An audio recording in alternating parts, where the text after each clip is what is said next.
जय श्री राम भक्तों, जय श्री बालाजी महाराज, जय माता की। कैसे हो आप सब? आशा करते हैं कि आप सब जो हैं सुरक्षित हैं, स्वस्थ हैं और बालाजी महाराज माँ अम्बे की कृपा भी बनी हुई है, यही हमेशा कामना रहती है। तो आज हम जानेंगे, जैसे कि मतलब हम पूजा करते हैं और अचानक ही हमारे मन में विचार आने लगता है कि हम आज से पूजा नहीं करेंगे या हमारे को इस पूजा से कोई फल नहीं मिला है। इस तरह के विचार क्यों आते हैं, क्या कारण होता है? तो अंत तक हमारे साथ बने रहिए, तभी आपको सारी जानकारी मिलने वाली है। अगर वीडियो अच्छी लगती है तो लाइक करें, शेयर करें, कमेंट करें और बाबा के प्यारे चैनल को जरूर सब्सक्राइब करें। साथ में बेल आइकन है उसको प्रेस करें ताकि आने वाली हर एक वीडियो की नोटिफिकेशन सबसे पहले आपके फ़ोन में ही पहुंच जाए। चलिए शुरू करते हैं आज की वीडियो। जय श्री राम जी। जय सिया राम, जय श्री बालाजी महाराज, जय मेहंदीपुर की पवित्र कृपा आपके परिवार पर निरंतर बरसती रहे और माँ जगत जननी माँ भवानी अम्बिके की कृपा आपके घर में अन्नपूर्णा रूप में वास करे। हमारे मन में इस प्रकार के विचार उत्पन्न होते हैं क्योंकि जब शरीर है तो विचारों का भरा हुआ होता है। इसमें कोई बुराई नहीं है, इसमें कोई संदेह नहीं है कि शरीर है तो उसमें कितने की अलग अलग तरह के विचार उत्पन्न होते हैं और अलग अलग तरीके के हमारे मन के अंदर ये भी रहता है कि हम भगवान से ये प्राप्त करें। हमारी इच्छा प्रबल रहती है भगवान के प्रति, भगवान की पूजा याचना करते हैं तो कोई ना कोई स्वार्थ से भरी हुई तो दुनिया होती है, इसमें कोई है नहीं। स्वार्थ नहीं है तो फिर कार्य भी क्या? हर कोई सच्चाई को जानना नहीं चाहता, हर कोई सच्चाई को पहचानता नहीं है और ना कोई, क्योंकि हमें तो यही पता है ना कि हमें तो शुरू से बचपन से यही बताया गया है कि ये तेरा पिता है, ये तेरी माता है, ये तेरा बच्चा है, ये तेरा भाई है और आगे बड़े होके भी हम भी ऐसे ही वो कार्य बताते हैं। तो सबसे बड़ी बात, जब भी हम कोई पूजा याचना भगवान के प्रति करते हैं और उस पूजा याचना को हम अगर एक टारगेट हेतु किया जाए, उद्देश्य पूर्ण हेतु किया जाए, तो वो उद्देश्य पूर्ण नहीं होता। हमारी जो जिज्ञासा होती है बहुत ही ज़्यादा प्रभाव हो जाती है उस चीज़ के अंदर। मान लीजिए किसी व्यक्ति के अंदर कि वो दुर्गा सप्तमी का नवरात्रि में पाठ कर रहा है, उसके मन की ये इच्छा है कि बाबा मेरी ये इच्छा पूर्ण हो जाए और मैं पूर्ण उपरांत ये कार्य करूँगा, और उसी दौरान वो उसकी वो इच्छा पूर्ण नहीं हो पाई तो अचानक ही उसके मन में इस प्रकार के विचार भी उत्पन्न होने लगे, क्योंकि शरीरों से विचारों से तो भरा हुआ होता है ना शरीर। तो विचार उत्पन्न होने लगे कि मेरे को पूजा का फल नहीं प्राप्त हुआ, भगवान ने मुझे फल नहीं दिया, मैं क्या करूं, ऐसा फल क्यों नहीं दिया, मेरी पूजा में कहीं खोट रह गया है, मैं क्या करूं। और कई बार मन में ऐसा रहता है कि मुझे ये पूजा छोड़ देनी चाहिए। तो अब भगवान भी तो आपके समर्थ को देखता है कि वो कहते हैं ना, भगवान की यहाँ देरी है लेकिन अंधेरी तो कहीं भी नहीं है।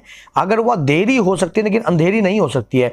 वो भी आपके समर्थ को देखता है कि कितना ये सभ्यवान है, कितना इसमें सब्र है, क्या फल की लालसा को हमें। जब भी भगवान श्री कृष्ण ने स्वयं गीता के अंदर इस बात का उपदेश दिया है कि हे मनुष्य, हे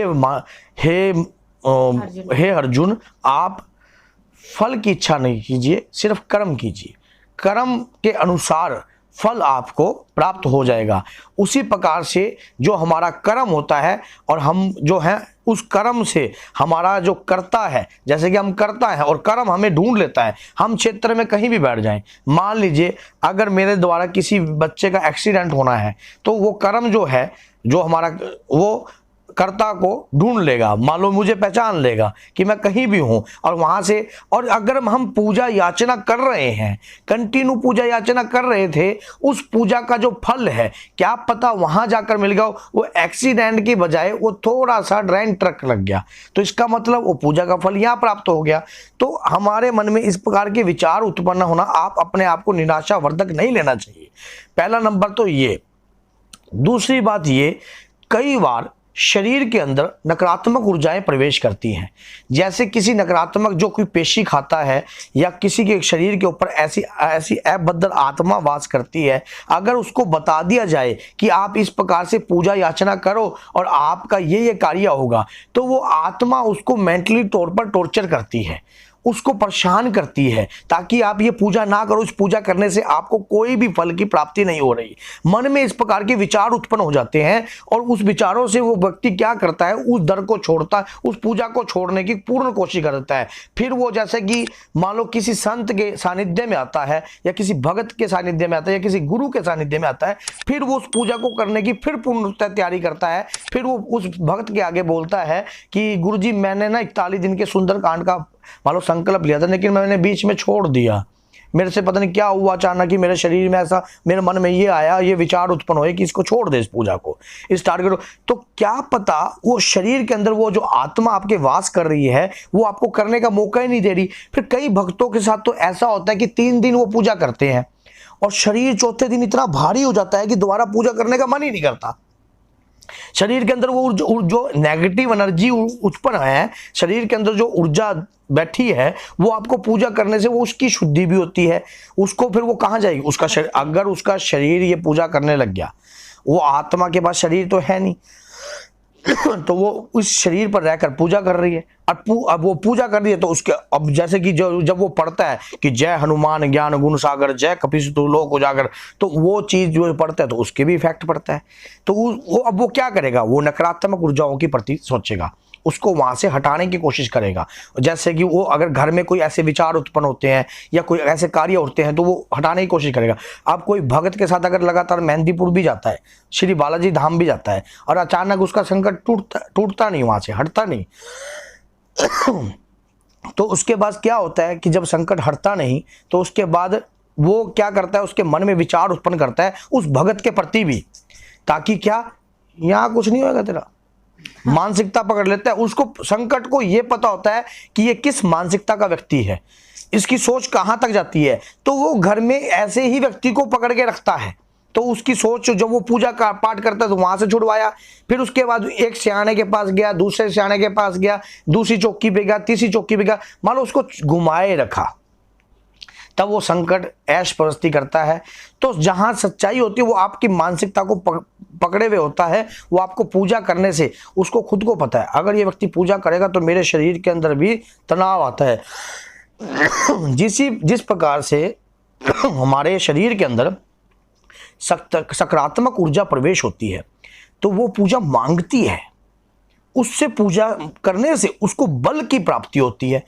उसी प्रकार से हमारे शरीर के अंदर जब नकारात्मक ऊर्जा होती है तो वो जो है शरीर को तो छोड़ नहीं सकती, क्योंकि शरीर पे अगर मान लो किसी के ऊपर कराई करके भेजी हुई है कि इसके ऊपर इसको मेंटली तौर पर पागल करना है, इसको मेंटली टॉर्चर करना है, या इसके घर को बर्बाद करना है, इसके ऊपर उच्चाटन क्रिया है, इसके ऊपर मारसन क्रिया है, तो वो क्या करेगा कि जब उसके शरीर के ऊपर वो चीज आएगी तो उसको उस पूजा के करने से उसको रोकेगी और तोड़ेगी। उसका टारगेट क्या है, उसको भेजा किस उद्देश्य के लिए है, सिर्फ ये पूजा ना कर पाए, पाठ ना कर पाए, घर का कार्यक्रम ना कर पाए, तो इस कार्य से क्या वो उसका जो डायरेक्शन है वो बदलने लग जाती है। तो वो अब उसी के पकड़ में है पड़ा पूर्ण रूप से। लेकिन अगर कोई ऐसा व्यक्ति पॉजिटिव एनर्जी के नजदीक होता है, जैसा कि कोई सानिध्य में किसी के होता है या घर में कोई ऐसा पॉजिटिव पर्सन होता है, तो ऐसे विचारों को रखना चाहिए और हमारे जैसे कि वीडियो सुनकर अपने तक सीमित नहीं करना चाहिए। अगर किसी व्यक्ति ने इस वीडियो को सुना, अपने तक सीमित कर लिया, तो वो अपना ही कल्याण चाहता है, दूसरे को तो चाहता ही नहीं है, क्योंकि ये संभावना कोई अकेली आपके साथ नहीं है, ऐसा कई भक्तों के साथ होता है। मेरे पास इस प्रकार के कमेंट आते हैं तभी इस प्रकार की वीडियो बनती है। तो उन कमेंट तो काफी समय से आ रहा था। अब जैसे कई व्यक्तियों ने मेरे से इस प्रकार के क्वेश्चन भी रखे कि गुरुजी मैं ना लगातार साधना कर रहा था, अचानक कि वो मेरी साधना खंडित हो गई। साधना खंडित ऐसी होगी कि मेरा जो मन में गलत विचार उत्पन्न होने लगे, मान लो अपनी पत्नी के प्रति या गलत की दृष्टि जाने लगी या और जाने लगी, तो मैंने उसको उस पर छोड़ दिया। भैया मैंने पीछे भी एक ऐसी वीडियो बना रखी है कि जब आप पूजा याचना भगवान के प्रति करते हो तो आपके जो उसी दिन से जो आपके जो परीक्षाएं हैं वो उत्पन्न होने लग जाती हैं, वो कार्य करने लग जाती हैं, क्योंकि भगवान की जो कृपा है वो भी तो देखती है कि ये भगवान की पूजा कर रहे हैं। अच्छा तो भगवान, अच्छा एक बात हो, आप तो देख रहे हो कि आप तो एक अधिकार रखते हो हनुमान जी महाराज से, माँ दुर्गा से कि मेरा ये कार्य हो जाए, तो वो भी तो एक अधिकार रखते होंगे अपने बच्चे से छोटी सी परीक्षा लेने का। तो इसी प्रकार से हमें इन नकारात्मक ऊर्जाओं के ग्रस्त में नहीं होना चाहिए, हमें मजबूत मन से इन चीजों से लड़ना चाहिए। और अगर आपकी पूजा इस प्रकार से कोई चीज खंडित कर रही है तो इसका मतलब वो नकारात्मक ऊर्जा आपको ये नहीं चाहती कि आप पूजा करो, पाठ करो, और अगर आपने कर लिया तो आपको उसका शरीर जो है वो छूट जाएगा और वो आपके ऊपर हैवी हो जाएगी। फिर कईयों के घर में इस प्रकार से भी होता है कि जितनी पूजा करते हैं उतने ज्यादा दुखी होते हैं। अगर आप चाहते हो कि इसके ऊपर बनी हुई है, हाँ, तो हमने इस पे भी एक वीडियो बना रखी है, आप देखिए उस वीडियो को भी। और जिस लड़ाई झगड़े वाली भी बना हाँ, कि लड़ाई झगड़ा ज्यादा रहता है। अगर पूजा करने के दौरान लड़ाई झगड़ा होता है तो ये भी बनी हुई है। आप चैनल पे जाकर सारी वीडियो को ध्यान से देखिए, आपको पूर्ण रूप से ज्ञान प्राप्त होगा। और हमारा यही मकसद रहता है कि अधिक से अधिक आपके लिए हर प्रकार की वीडियो लेकर आए जो आपके जीवन शैली से जुड़ी हुई है, श्री बालाजी महाराज से जुड़ी हुई है, माँ दुर्गा से जुड़ी हुई है, और हमारे दैनिक कार्यों से जुड़ी हुई है, और दैनिक मंदिर के पूजा पाठ के कार्यों से जुड़ी हुई है।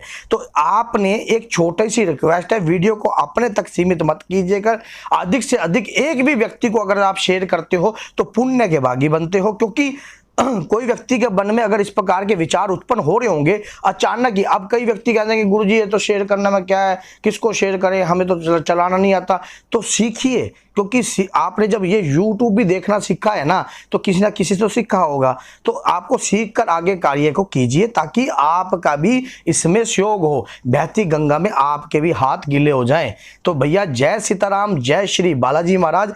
मेहंदीपुर की पवित्र कृपा आपके ऊपर निरंतर बरसती रहे, आपका परिवार खुशमियां हो, मंगलमय हो, ऐसी मैं कामना श्री बालाजी महाराज और माँ दुर्गा से करता हूँ। और इस प्रकार के नकारात्मक विचार कभी उत्पन्न ना हो, ऐसी भी कामना करता हूँ। जय माता।